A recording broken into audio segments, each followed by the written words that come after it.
Hello everyone, hope you all are fine. आज की video में हम पढ़ने वाले हैं कंपनी ऑर्गेनाइजेशन के बारे में। कंपनी ऑर्गेनाइजेशन पर्टिकुलर टॉपिक है जो कि 11th क्लास की बिजनेस की बुक में चैप्टर नंबर 2 जो हमारा फॉर्म्स ऑफ बिजनेस ऑर्गेनाइजेशन में उसमें देखने को मिलता है। ठीक है, बाकी और भी बहुत सारे ऑर्गेनाइजेशन है, जैसे कि हम सोल प्रोप्राइटरशिप कह सकते हैं, पार्टनरशिप हो गया, ज्वाइंट इंटू फैमिली बिजनेस हो गया, कोऑपरेटिव सोसाइटी, है ना। इन सभी बिजनेस की वीडियो मेरे चैनल पे अपलोड है, आप जाके चेक कर सकते हैं। आज की वीडियो में जो हमारा बचा हुआ टॉपिक रह गया था कंपनी ऑर्गेनाइजेशन, जिसके बारे में मैंने बात की थी लास्ट वीडियो में, या मैंने आपको बताया था कि मैं आगे वीडियो बना दूंगा, तो आज हम उसी वीडियो के बारे में पढ़ने वाले हैं। ठीक है, जिसे हम कहते हैं कंपनी ऑर्गेनाइजेशन। कंपनी ऑर्गेनाइजेशन एक ऐसा बिजनेस होता है जिसमें नंबर ऑफ पर्सन एक साथ किसी ऑर्गेनाइजेशन को ज्वाइन करते हैं और एक साथ उस ऑर्गेनाइजेशन को आगे लेके जाते हैं, जिसे हम कहते हैं कंपनी। ठीक है, कंपनी क्या है? एक ऐसा ऑर्गेनाइजेशन जिसमें नंबर ऑफ पर्सन है ना। इसकी अगर हम डेफिनेशन की बात करें तो it is an artificial person. Company क्या है? एक आर्टिफिशियल पर्सन है, created by law. Created by law मतलब बिना रजिस्ट्रेशन के कंपनी स्टार्ट नहीं होती, है ना। मिनिमम मेंबर कितने चाहिए? 7। ठीक है ना। तो पब्लिक कंपनी के लिए it is an artificial person created by law having separate entity. Company हमेशा सेपरेट होती है विद देयर मेंबर। कंपनी के अपने एसेट्स होते हैं, कंपनी की अपनी लायबिलिटी होती है ना। कंपनी के मेंबर जितने भी हैं उनके अपने एसेट, अपनी लायबिलिटी है। इसीलिए कंपनी को हमेशा कहा जाता है separate entity with perpetual succession.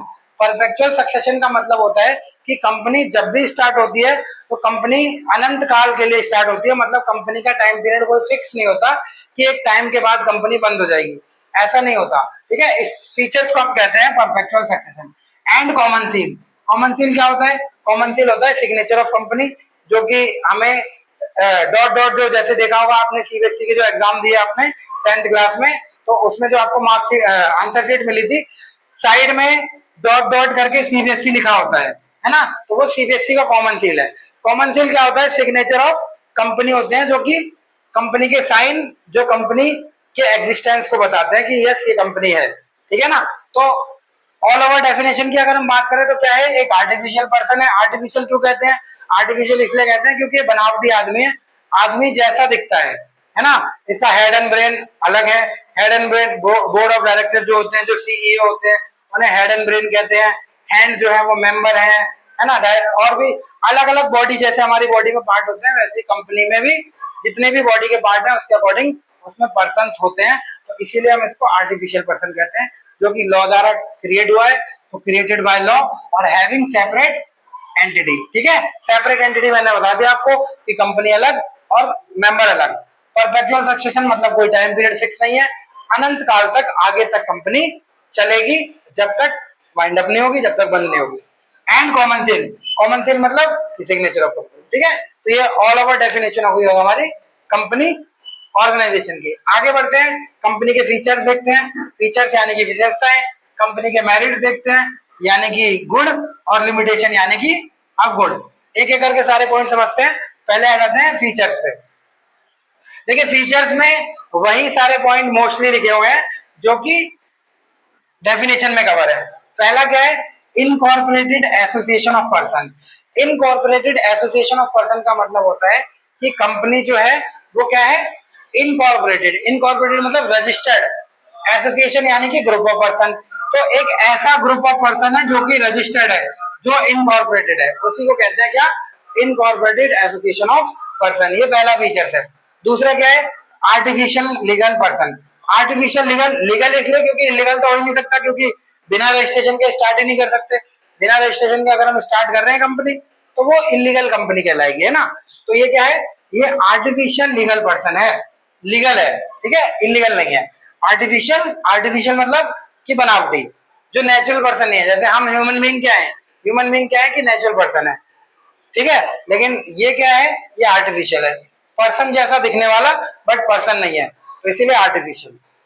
Third number है सेपरेट लीगल एंटिटी। जैसा कि मैंने आपको डेफिनेशन में बताया कि ये सेपरेट एंटिटी होता है, ठीक है ना। तो वही थर्ड पॉइंट लिखा हुआ है, separate legal entity. Separate legal entity मतलब कि बिजनेस, सॉरी, कंपनी ऑर्गेनाइजेशन अपने मेंबर से अलग है, इसीलिए हम इसको कहते हैं separate legal entity. Fourth number है हमारा परपेचुअल सक्सेशन। परपेचुअल सक्सेशन एक ऐसा फीचर है जो ये कहता है कि कंपनी का कोई टाइम पीरियड बॉन्ड नहीं है कि एक फिक्स टाइम तक ही कंपनी चलेगी, उसके आगे बंद हो जाएगी। ठीक है, ऐसा नहीं होता। कंपनी में जब तक सारे मेंबर्स आपस में कोऑर्डिनेटेड वे में काम करेंगे, कंपनी का एग्जिस्टेंस रहेगा। जब कॉन्फ्लिक्ट पैदा होने लगेगा, जब आगे चल के सिचुएशन बदल जाएगी, तब हो सकता है कंपनी वाइंड अप हो जाए, लेकिन ऐसा पहले से कोई डिसाइड नहीं है, इसीलिए हम इसको परपेचुअल सक्सेशन कहते हैं। ठीक है ना। 5 नंबर पॉइंट है हमारा लिमिटेड लायबिलिटी। लिमिटेड लायबिलिटी का मतलब है कि कंपनी में जितने भी मेंबर होते हैं, जितने भी शेयर होल्डर होते हैं, लायबिलिटी सबकी लिमिटेड होती है। मतलब कि वो अपने अमाउंट के लिए लायबल है जितना उन्होंने इन्वेस्ट किया है ना। अदर पर्सन के लिए या अदर मेंबर के लिए अगर कोई बैंकरप्ट हो गया है, कोई दिवालिया हो गया, किसी के पास पैसे नहीं है देने के लिए, तो बाकी मेंबर लायबल नहीं है, कंपनी को उतना का नुकसान ही होगा। ठीक है, इसीलिए इसको लिमिटेड लायबिलिटी कहा जाता है कि जितने भी मेंबर है सबकी लायबिलिटी कैसी है, लिमिटेड है। ठीक है ना, तो ये हो गया लिमिटेड लायबिलिटी। आगे 6 नंबर पॉइंट है हमारा कॉमन सील। कॉमन सील मैंने आपको अभी डेफिनेशन में बताया कि कॉमन सील क्या होता है। कॉमन सील होता है सिग्नेचर ऑफ कंपनी। कंपनी को जब अपने साइन करने होते हैं तो वो क्या करते हैं, स्टैंप लगा देते हैं, या जो भी किसी भी तरीके का एक प्रूफ जिससे पता लगता है कि कंपनी का एग्जिस्टेंस है, ये कंपनी का डॉक्यूमेंट है, ये कंपनी का सिग्नेचर है। तो ये हो गया कॉमन सील यानी कि सिग्नेचर ऑफ कंपनी। ये ऑल ओवर सारे 6 पॉइंट हो गए हमारे फीचर्स के। अब आगे आ जाते हैं मेरिट की तरफ। ठीक है, मेरिट यानी कि गुण, क्या क्या इसके फायदे हैं। पहला तो वही फायदा है लिमिटेड लायबिलिटी, जैसा कि मैंने अभी बताया 5 नंबर पॉइंट में, फीचर्स के 5 नंबर पॉइंट में मैंने आपको बताया कि लिमिटेड लायबिलिटी, वही पॉइंट यहाँ लिखा हुआ है लिमिटेड लायबिलिटी, मतलब जितने भी शेयर होल्डर है सबकी लायबिलिटी कैसी है, लिमिटेड है। ठीक है। सेकंड नंबर है हमारा शेयर ट्रांसफर फैसिलिटी। कंपनी में क्या होता है, ये भी एक फायदा है कि आप अपने शेयर को किसी और को ट्रांसफर कर सकते हो अगर आप इंटरेस्टेड नहीं हो, आगे चल के आपका इंटरेस्ट खत्म हो गया, रीजन कुछ भी हो सकता है, रिजल्ट ये है कि इंटरेस्ट खत्म हो गया, अब आप नहीं चाहते कि आप इस कंपनी के मेंबर रहो, किसी भी एक पर्टिकुलर कंपनी के शेयर होल्डर रहो, तो आप क्या कर सकते हो, आप अपने शेयर को ट्रांसफर कर सकते हो, जिसे कह सकते हैं शेयर ट्रांसफर फैसिलिटी। ठीक है ना। थर्ड नंबर पॉइंट है कंटिन्यूटी। कंपनी में एक ये भी फायदा है कि कंपनी हमेशा कंटिन्यूड रहती है, मेंबर में कम, मेंबर में go out, but company always in existence. ठीक है, किसी के आने और जाने से कंपनी को फर्क नहीं पड़ता, कंपनी में मेंबर आते भी हैं और जाते भी हैं, तो कंपनी हमेशा एग्जिस्टेंस में रहती है। इंडिया में आप रियल लाइफ में देखो कितनी सारी कंपनियां, कितनी कितनी पुरानी कंपनियां है ना, 50 साल पुरानी, 70 साल पुरानी कंपनी एज इट इज वैसे ही चल रही है अभी तक, उसमें कोई प्रॉब्लम नहीं है। ठीक है, हाँ मेंबर आते जाते रहते हैं, बदलते रहते हैं, उसका मैनेजमेंट बदलता रहता है, तो उसे कहते हैं कंटिन्यूटी फीचर। ठीक है ना, मेरिट हो गया। अब फोर्थ नंबर पॉइंट है हमारा scope for growth and expansion. Company में क्या है कि हमेशा ग्रोथ और एक्सपेंशन के स्कोप रहता है ना। जो मेंबर वर्कर बन के जा रहा है ना, है तो वो भी कंपनी से जुड़ा हुआ तो मेंबर ही कहलाएंगे, वो वर्कर बन के जा रहा है, उसका ग्रोथ और एक्सपेंशन के चांसेस हैं कि वो आगे ग्रो कर सकता है, कर सकता है, कर सकता है ना। बाकी अगर किसी कोई छोटे लेवल का बिजनेस है तो वो छोटे लेवल तक ही रह जाएगा, फिर वो आगे ग्रो नहीं कर पाएगा। और ये चीज सिर्फ पर्सन के लिए नहीं है, कंपनी के लिए भी है। कंपनी की कोई फाउंडेशन तो है नहीं कि वो एक ब्रांच से 10 ब्रांच नहीं कर सकती। भाई पहले हम छोटे लेवल की कंपनी थे, फिर धीरे धीरे बड़े करेंगे, बड़े करेंगे, फिर पहले हमारी एक ब्रांच थी, हम 2 करेंगे, 4 करेंगे, 10 करेंगे, है ना, कोई लिमिटेशन नहीं है। तो इसीलिए ये हमारा मेरिट कहता है कि ग्रोथ और एक्सपेंशन का स्कोप होता है किसमें, कंपनी में, पर्सन के लिए भी और ऑर्गेनाइजेशन के लिए भी।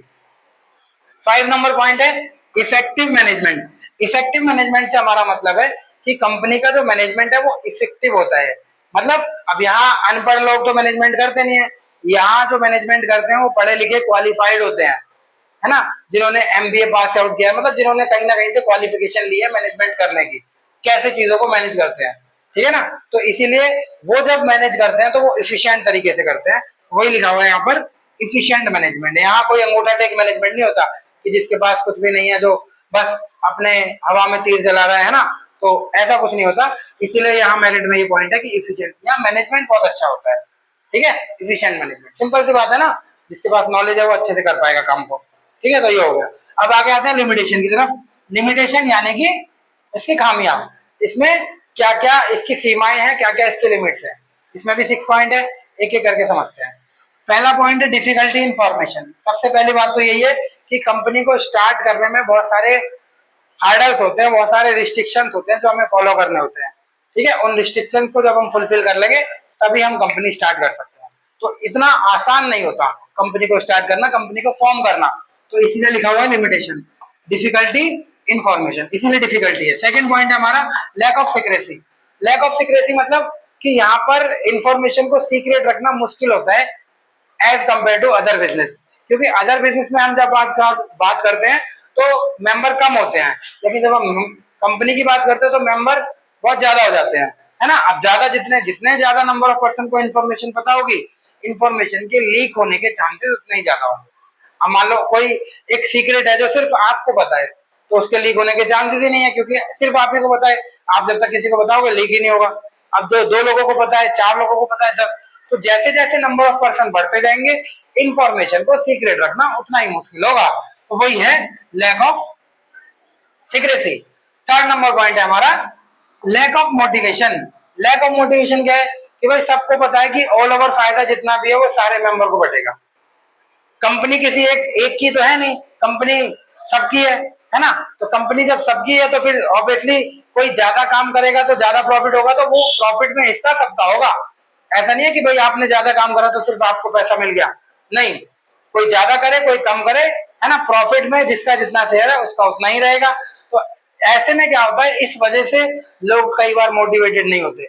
लेकिन सोल प्रोप्राइटरशिप में क्या होता है, जैसा जो पहले हमने पढ़ा था सोल प्रोप्राइटरशिप बिजनेस, उसमें क्या होता है कि डायरेक्ट मोटिवेशन होता है, जितना आप ज्यादा काम करोगे सीधा फायदा आपको मिलेगा, है ना।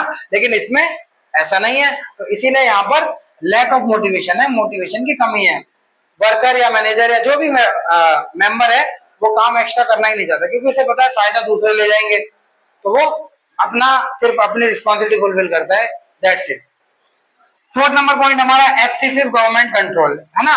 गवर्नमेंट का कंट्रोल ज्यादा होता है कंपनियों पे rather than other business. Other business पे गवर्नमेंट का कंट्रोल कम होता है।